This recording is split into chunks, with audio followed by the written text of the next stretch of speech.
Good morning, students.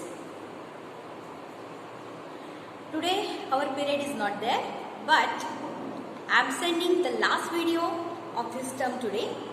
So let's start. Today's date is 6th of October 2021 and today is Wednesday. Okay, and today is the last video of this term. Okay, and of this lesson also. So get ready. Open your book. Page number 36. In the previous lecture, we have seen question D, E, F, है ना? And today we are going to see question G now. Okay, it is also related with the adjectives. Okay, so what is the question there? Come on, keep your finger there. Question G, page number 36. Okay, an adjective can often replace many words in a sentence. क्या कहा है उन्होंने कि adjective विशेषण जो होता है वो हमेशा क्या करता है, विधान में जो शब्द आए हुए होते हैं उनकी जगह बदलता है, रिप्लेस करता है.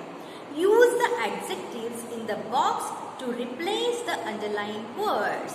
अभी आपको क्या करना है, नीचे आपको बॉक्स में, यहाँ तो बॉक्स तो दिया हुआ नहीं है, there is no box, but the adjectives are given there. हाँ, you have to choose the correct adjective and you have to fill there. Okay, you have to replace the words in the sentence with adjectives. Okay, so use the adjectives in the box to replace the underlined words. यहाँ पे जो underlined words दिए गए हैं उनके लिए एक ही adjective काफी है, तो वो adjective आपको correct place पे भरना है. Okay, now see the adjectives now.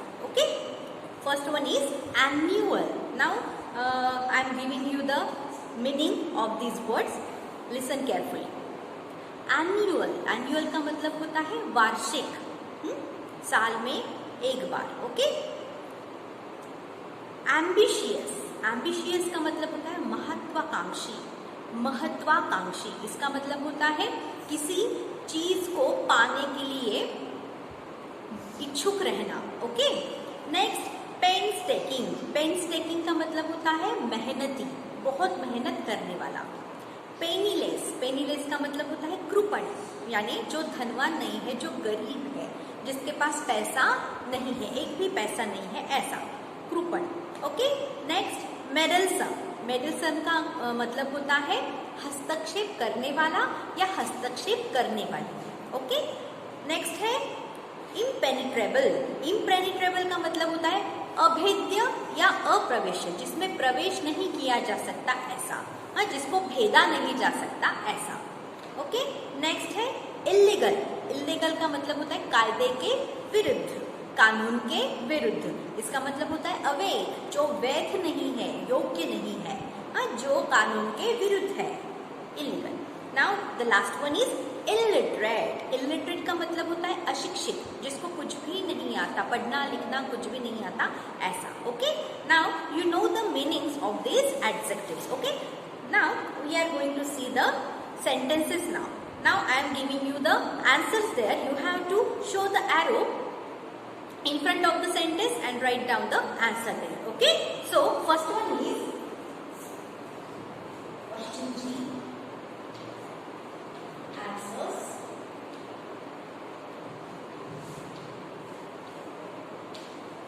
Okay. Now see the first sentence. Ben is desirous of getting on in the world. Desirous का मतलब होता है इच्छुक होना. Getting on, to get on, ये एक फ्रेज है, वाक्प्रचार है. इसका मतलब होता है कामयाबी हासिल करना. So on in the world मतलब जग भर में. ओके.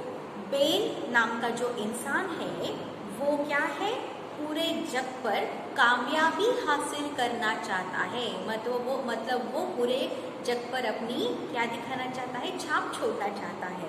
इसे कहते हैं एम्बिशियस, महत्वाकांक्षी. किसी चीज की महत्वाकांक्षा रखना, आकांक्षा रखना, इच्छा रखना, तीव्र इच्छा जिसे हम कहते हैं. ओके. तो इसे कहते हैं desirous of getting on in the world. इसका मतलब होता है कामयाबी हासिल करना, दुनिया में कामयाबी हासिल करना, दुनिया में कामयाबी हासिल करना, इसकी महत्वाकांक्षा रखना. तो first correct adjective is there, ambitious.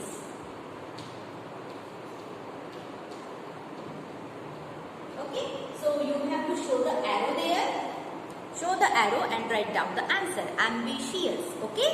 Now, second, the leader was unable to read and write. Leader का मतलब होता है नेता. नेता जो था वो पढ़ने और लिखने के लिए काबिल नहीं था. अनेबल, हाँ, सक्षम नहीं था. अनेबल का मतलब होता है सक्षम ना होना. वो जो नेता था वो पढ़ने लिखने के लिए सक्षम नहीं था, मतलब अक्षम था. तो इसका मतलब क्या है? Illiterate. So the word for this words is illiterate. मतलब वो जो नेता था वो कैसा था? अशिक्षित था. Okay, do you understand? Now the next one. My dad is inclined to take trouble to do things correctly in all his work. My dad is inclined to take trouble to do things correctly in all his work. Now see the meaning of these words. यहाँ पे underline words कौन से हैं? What are the underline words? Inclined to take trouble to do things correctly. Okay, incline का मतलब होता है इच्छुक होना, डिजायरस होना. ओके, टू टेक ट्रबल यानी कोई भी मुसीबत लेने के लिए तैयार. टू डू थिंग्स करेक्टली, किस लिए? कोई भी चीज करेक्ट करने के लिए, अच्छी करने के लिए. समझ में आया? योग्य करने के लिए. इन ऑल हिज वर्क, इसका मतलब क्या है?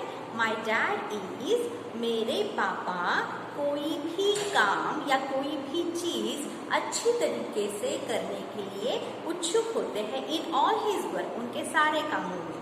कोई भी चीज उनको कैसे करनी होती है? कोई भी मुसीबत लेके वो क्या करते हैं, उसमें से आसानी से निकल कर बहुत अच्छी तरीके से वो काम कर लेते हैं. इसका ऐसा मीनिंग होता है. Okay, so what is the correct answer of this? Come on, tell. It is painstaking. मेहनती. क्या है वो? मेहनती. Painstaking. Painstaking.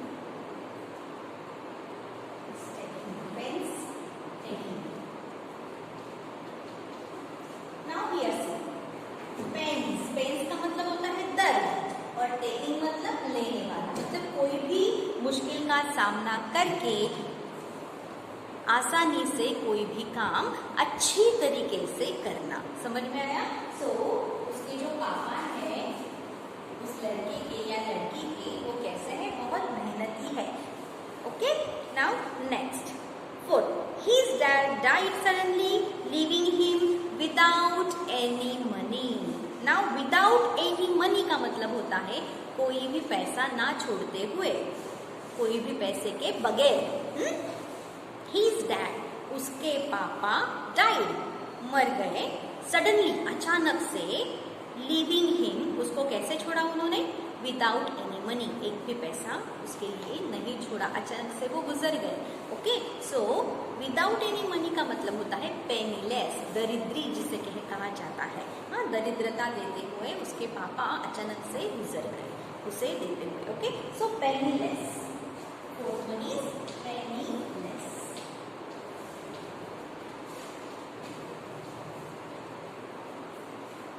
एक भी पैसा ना छोड़ते हुए. Okay, next. 5. Gambling in public is not allowed by law. Gambling का मतलब होता है जुगाड़ खेलना.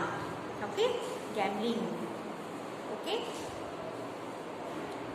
इन पब्लिक, पब्लिक यानी लोगों में. हाँ, सार्वजनिक रीत्या जिसे कह सकते हैं हम, सार्वजनिक जगह पर गैम्बलिंग खेलना is not allowed by law. Not allowed का मतलब होता है बाय लॉ. लॉ मतलब कानून, कानून के विरुद्ध है. कानून की उसके लिए क्या नहीं है? कबूली नहीं है. Okay, so it is illegal. Gambling का मतलब होता है जुआ, जुआ खेलना। ओके, तो जुआ सार्वजनिक स्थानों पर खेलना कानून के हिसाब से बहुत ही गलत है या विरुद्ध है, तो इसे कहते हैं इलीगल, अवैध।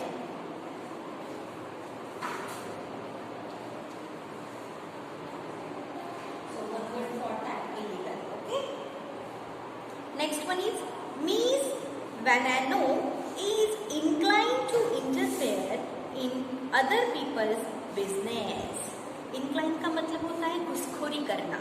मतलब मिस वेनानो नाम की ये जो लड़की है, हाँ, या महिला है, ये क्या करती है? दूसरे लोगों के कामों में हमेशा हस्तक्षेप करती है, घुसखोरी करती है। तो इसका मतलब क्या होता है? What is the one word for this? Meddlesome. What is that? Meddlesome. Sixth one is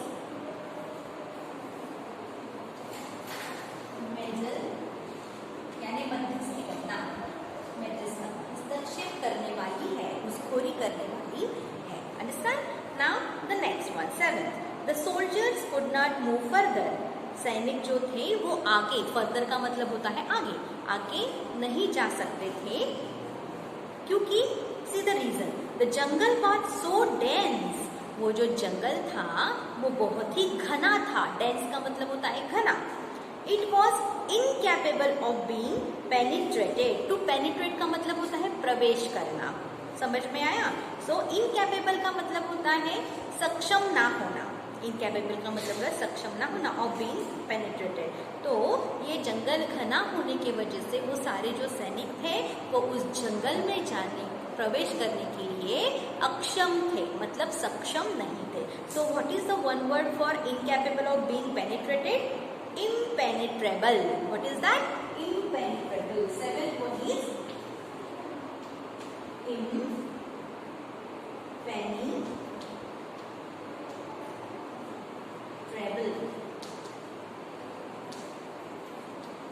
यानी अभेद्य या अप्रवेश्य। ओके, प्रवेश। Next, last one is our school concert is held every year. Concert का मतलब होता है सहगान, सामूहिक गान जिसे कहते हैं। तो हमारी जो स्कूल का जो सहगान था, संगीत कार्यक्रम जो था, वो कब लिया जाता है? Every year. एवरी ईयर मतलब एन्युअल। यहाँ पे correct word for this every year is annual. Annual, वार्षिक, वर्ष में, साल में एक बार हमारे स्कूल का सहगान या संगीत कार्यक्रम होता है, रखा जाता है, इज हेल्ड, रखा जाता है। So students, here we have completed the question जी। Okay, we use the correct adjectives for these words which are underlined in the sentences. Okay, so the next one is formation of adjective. Now here some words are given here, some are nouns and one is there that is described is a verb there. Okay? So from noun and verbs there are some formation of adjectives through means from the words, from these left side words, some are nouns and some are verbs. From these words they form some adjectives. Okay, accident, accidental. So accident is a noun, accidental is an adjective. So you have to read and learn these adjectives. I have actually I haven't give you any homework till yet, है ना? So this is for your homework. Formation of adjectives, this column is your homework. Read, learn and use the dictionary for their meanings. Okay, do you understand? This is for your homework. Now see page number 37. The next question, thesaurus time. Thesaurus का मतलब होता है शब्दकोश। Alphabetically मैंने आपको पहले भी इसका मतलब बताया हुआ है। अल्फाबेटिकली वहाँ पे समान अर्थ के शब्द वहाँ पे लिए जाते हैं। समझ में आया? तो आपको यहाँ पे क्या करना है, ये समान अर्थ के शब्द यहाँ पे देने हैं। Okay, if chocolate can be delectable. Delectable का मतलब होता है डिलीशियस, है ना? डिलेक्टेबल का मतलब होता है डिलीशियस। माउथ का मतलब होता है watering and delicious. Sorry, mouth का मतलब नहीं, माउथ के लिए एडजेक्टिव्स कौन से यूज किए गए हैं यहाँ पे? वाटरिंग एंड डिलीशियस, है ना, मुंह में पानी भर देने वाला या स्वादिष्ट, है ना। और चॉकलेट के लिए delectable. What kind of chocolate? Delectable यानी स्वादिष्ट चॉकलेट। माउथ के लिए एडजेक्टिव्स यूज किए गए हैं वाटरिंग एंड डिलीशियस, है ना। वाटरिंग का मतलब होता है कुछ देख के मुंह में पानी आ जाना, है ना। तो स्वादिष्ट चीज देख के जैसे मुंह में पानी आ जाता है, चॉकलेट देख के जैसे मुंह में पानी आ जाता है, उसके लिए वाटरिंग माउथ ऐसा यूज किया है। माउथ के लिए वाटरिंग एडजेक्टिव यूज किया गया है। डिलीशियस अल्सो, स्वादिष्ट also. What would the following be? अभी नीचे आपको 5 जो एडजेक्टिव्स दिए गए हैं, तो इनके लिए आप कौन से एडजेक्टिव चुनेंगे? Give 3 more words to describe. आपको इन नामों के लिए आपको 3 एडजेक्टिव्स देने हैं। Do you understand? Now see the next one, a story. Okay, so students, a story के लिए हम क्या यूज करेंगे? Now look at the blackboard. I am writing on the blackboard. Wait,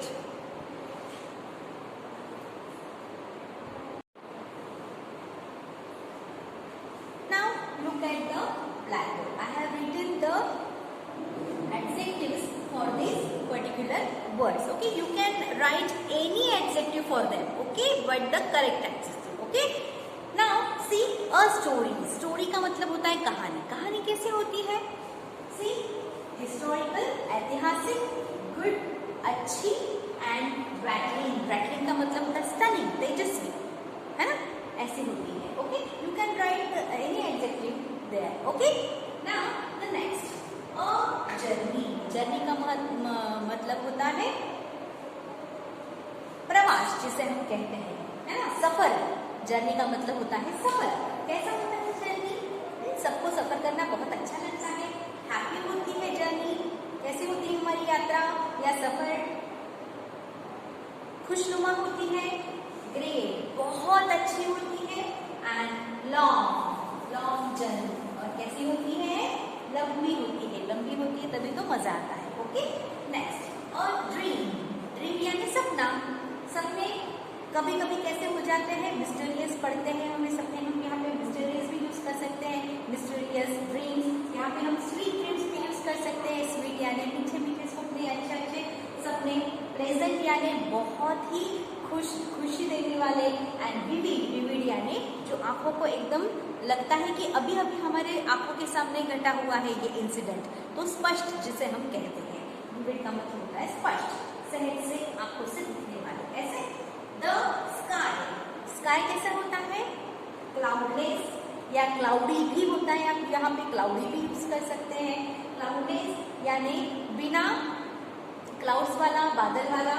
clear, एकदम साफ। और जब साफ होता है तो कैसे दिखता है? ब्लू। यहाँ पे मैंने एंड नहीं डाला है क्योंकि डायरेक्टली हम कैसे कह सकते हैं? Cloudless, clear, blue sky. Understand? Now the next one, a picture. Picture का मतलब होता है तस्वीर, है ना। कैसे निकलती है तस्वीर? ब्यूटीफुल, सुंदर होती है। ग्राफिक, बहुत सुंदर होती है, ग्राफिक होती है। एंड रियलिस्टिक, वास्तविकता से जो निकट होती है, वास्तविकता के जो नजदीक होती है वैसे। Okay, so how we use this nouns with this adjective? A historical, good and rattling story. Okay, second, a journey, a happy, great and long journey. Third, a dream. कैसे पढ़ेंगे? A sweet, pleasant and vivid dream. Okay, next one is the sky. कैसे है the sky? The cloudless, clear, blue sky. ऐसे पढ़ेंगे.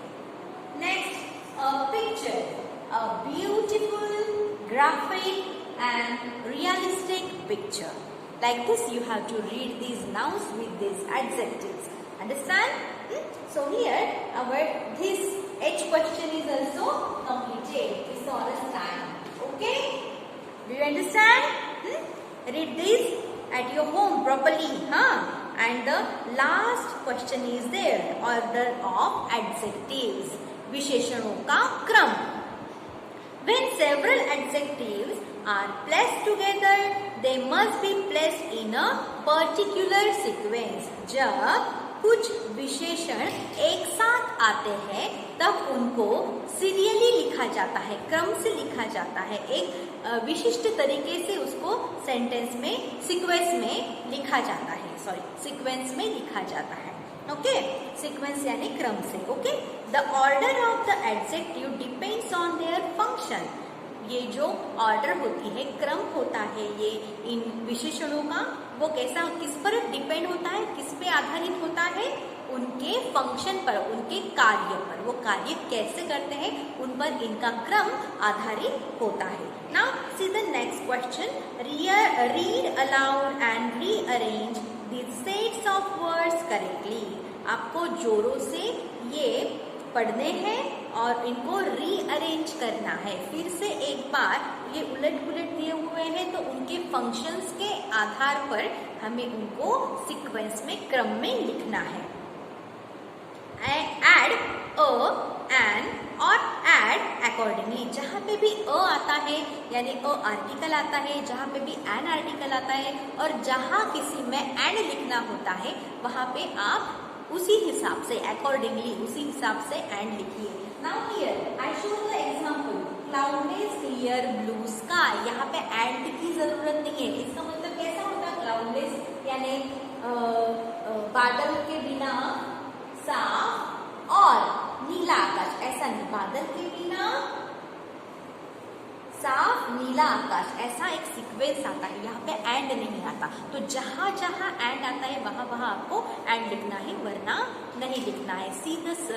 See the function of the adjectives. आपको किस पर depend रहना है, एडजेक्टिव्स के कार्य पर, हाँ, विशेषणों के कार्य पर। Now look at the blackboard, wait for 2 minutes, I am writing on the blackboard. You have the table here, है ना, adjectives table and nouns table. I am giving you the answers on the blackboard only. Okay, I will read from this book and I will write down the adjectives, the correct adjective, the answers on the blackboard. Wait for 2 minutes.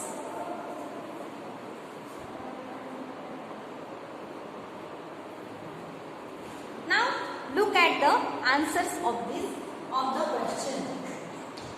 Answers. Okay. Now first I will read the adjectives and noun. Okay. Now see the column first. Adjectives: tall, educated, beautiful, and the noun is given for these adjectives is bright. Okay. So look at the sequence of these adjectives. We have to write down because the bride. Okay, bride का मतलब होता है वधू या दुल्हन। Okay, so this B is a consonant, this T is a consonant, this B is a consonant, and E is a vowel. But according to the function of the adjectives, we have write down these adjectives like this. Okay, so tall, ऊंची, beautiful, सुंदर, and यहाँ पे and आएगा क्योंकि तीनों ही toll, beautiful और educated, ये तीनों ही एक दूसरे से थोड़े से भिन्न हैं, हाँ, समान अर्थ के नहीं लगते हैं, इस वजह से यहाँ पे एंड यूज किया जाएगा। एजुकेटेड ब्राइड, शिक्षित वधू, मतलब एक ऊंची, सुंदर और सुशिक्षित वधू। समझ में आया? Now the next one is Victorian, मतलब विक्टोरिया, रानी विक्टोरिया के जमाने का। पॉपुलर यानी लोकप्रिय। ओल्ड यानी पुराना, यहाँ पे बूढ़ा ऐसा मतलब नहीं होता, यहाँ पे ओल्ड मतलब होता है यानी पुराना। किस लिए, कौन से नाम के लिए ये एडजेक्टिव्स दिए हैं? नॉवेल, नॉवेल का मतलब होता है कादम्बरी। Okay, novel. Now wait,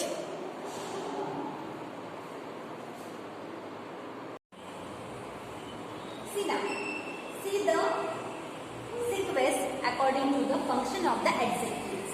And here we use the article and because we have taken the first adjective old here and this O is a vowel here.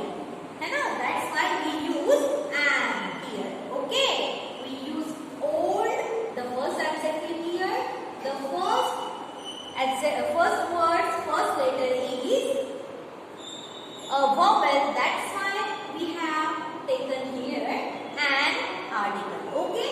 So old, popular Victorian novel. Here we don't use and. यहाँ पे हमने and use नहीं किया हुआ है क्योंकि ये सारे एक दूसरे से संबंधित है. These three are related with each other. Okay? So an old popular Victorian novel. इसका मतलब होता है एक पुराना लोकप्रिय विक्टोरियन उपन्यास. नॉवेल का मतलब होता है कादंबरी या उपन्यास.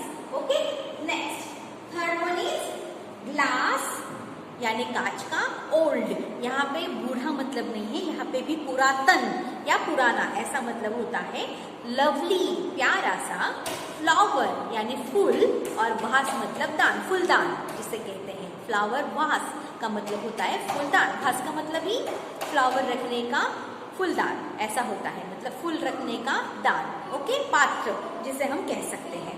सो we have to write down the answer or the adjectives according to their function. Okay, so यहाँ पे first old नहीं आएगा, first आएगा lovely प्यारा सा.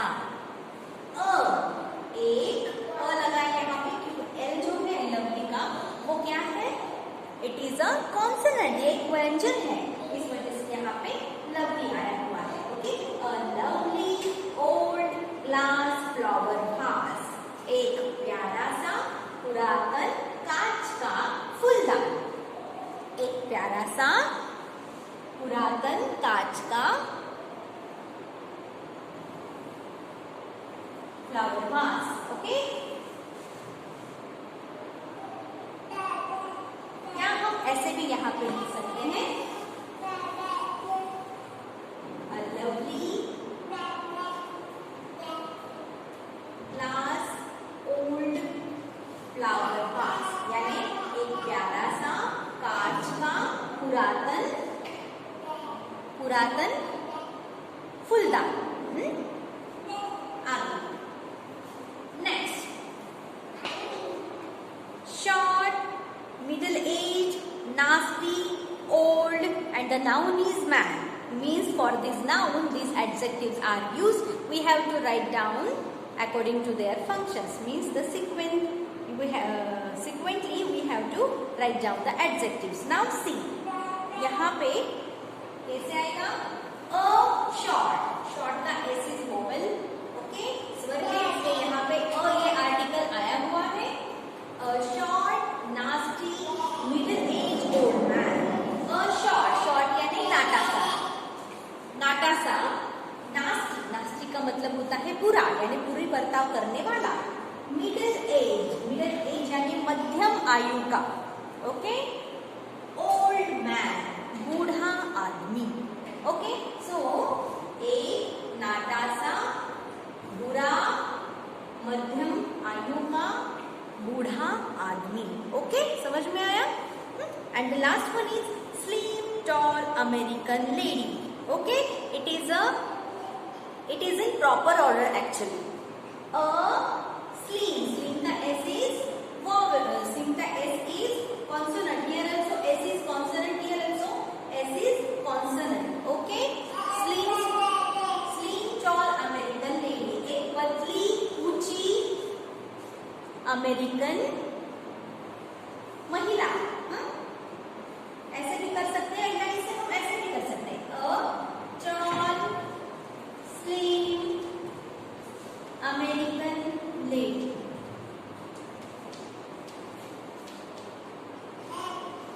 एक ऊंची पतली अमेरिकन महिला. ऐसे भी हम कह सकते हैं. पतली ऊंची ऐसे भी हम कह सकते हैं. ऊंची पतली ऐसे भी हम कह सकते हैं. This is better. A tall slim American lady. Okay students, here we have completed the question 8. Okay, and the last question is your home activity. ये आपको घर पे करना है. Okay, this is your homework. See, listen carefully this language in use oral. Language in use. हम इसका प्रयोग language का यानी भाषा का प्रयोग कैसे करते हैं, मौखिक प्रयोग कैसे करते हैं, वो यहाँ पे दिया हुआ है. Now see, two girls are there and they are talking with each other. Okay, means they are giving and take the dialogues. Okay, understand. See, they are delivering the